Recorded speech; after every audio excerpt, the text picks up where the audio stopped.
preparation? What do you take from this? We were talking about it. I mean, I from 6 weeks ago to a quarterfinal and a top 5 win. I don't know if I thought I would do that when I first got this thing. And I saw the images and everything. I thought it was optimistic at best. Thankfully last week I was able to get and play matches to at least where I was feeling the ball. I think it was always going to be tough for me to play that many 3 out of 5 set matches on, no training, pretty much just sitting around. I thought that was always going to be a challenge, but I feel like I did what I could. From the injury, I feel like I gave myself every opportunity, and it was enough for a good result. I don't think it was ever going to be enough to make a push, especially with matches stacked. So, what you felt that it was cumulative because it was not, you didn't feel it in the Ferrer match? I did not. Well, I felt a lot during the Ferrer match. I felt horrible at the end of that match. I don't want to know what would have happened if we would have gone 5, in all honesty. But yeah, I think it's just cumulative from whatever, from just lack of preparation. On another topic, also Roddick talked somewhat about Super Saturday, and you've been involved in a few of those. Is that outlived its time, do you think? Well, I mean, if you paid me as a lawyer, I could definitely argue both sides of it. The business side. The way any business works, if you provide the money, you get to make the decisions most times. That's just the way it works. From a pure quality of tennis player standpoint, it's obviously not the way to go. So, you just pretty much have to make up your mind which side of the fence you stand on. It's a pretty clear-cut issue, and it's pretty obvious why it's there.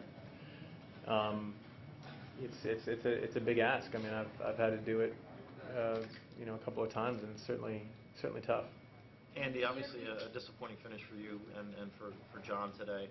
But on the whole, would you say this was a step forward for the American side? Yeah. I mean, we had,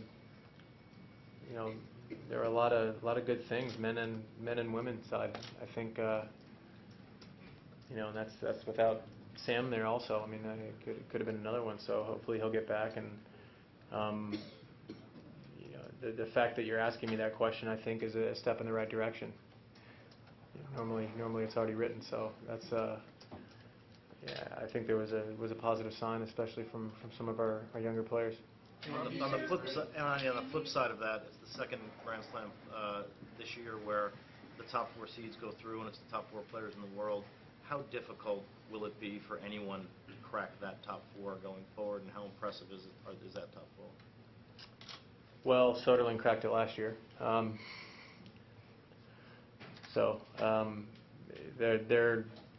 think they're pretty firmly the best players in the world right now. They certainly deserve the numbers next to their names. They're playing great. Andy, your serve and forehand are obviously a weapon. You talked about the trouble with your serve with 0 forehand winners. What is it like to be out there? Can you describe the feeling when you know that Rafael is hitting on all cylinders and you're trying to summon something and it's just not there? It's a bad feeling. It's almost worse than competing and I mean, it's just you feel helpless. You feel I think you'd rather be booed than have silence. So, it's not it's an empty feeling. It's not fun. Were you able to have fun at all today? I didn't have a lot of fun today. No, but it's early. Andy, did you voice your opinion on moving the final to Monday with the organizers, or did you have anything to do with that? Or I didn't know. Do you have any sense of whether the players had anything in that? Yeah, I think so. I mean, I think it's the fairest thing. The precedent has certainly been set for the last 3 years for that being an option. Yeah, I think it was on the heels of a tough week. I feel like they made a good decision there. Andy, you talked about negativity in the media a few times this week. How different do you think the media is now compared to when you grew up, reading about Agassi and Pete and everybody? Well, I just think the general, it's not, even if you look at, there's just so many more outlets. There's so many more outlets now.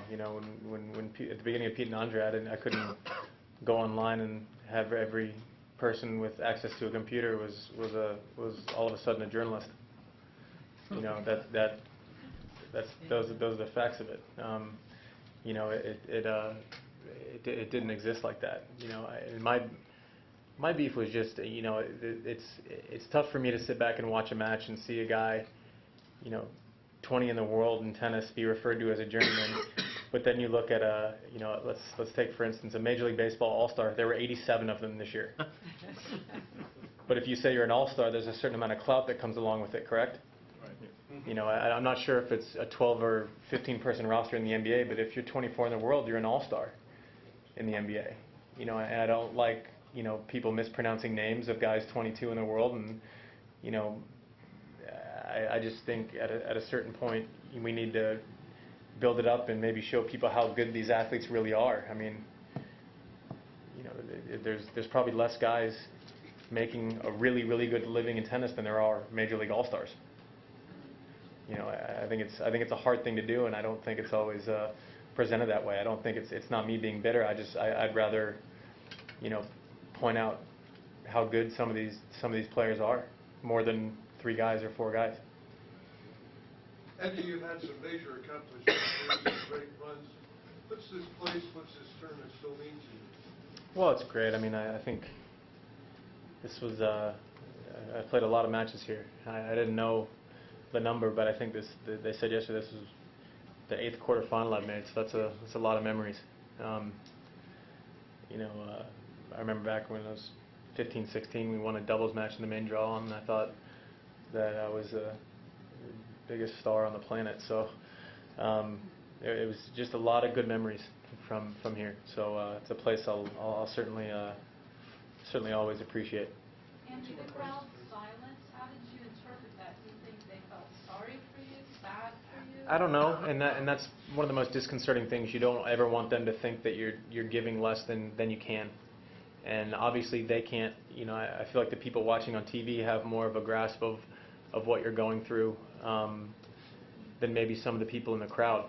So that's the only thing. It's almost like you have a guilt complex, and you want them to know you're trying your best, and you don't always feel like that's getting through, and I don't like that feeling. Anthony, how do you approach the rest of the year? Are you going to play a lot, or just kind of say, look to 2012? Or no, my schedule I think is 2 weeks in Asia, 2 weeks in Europe at this point.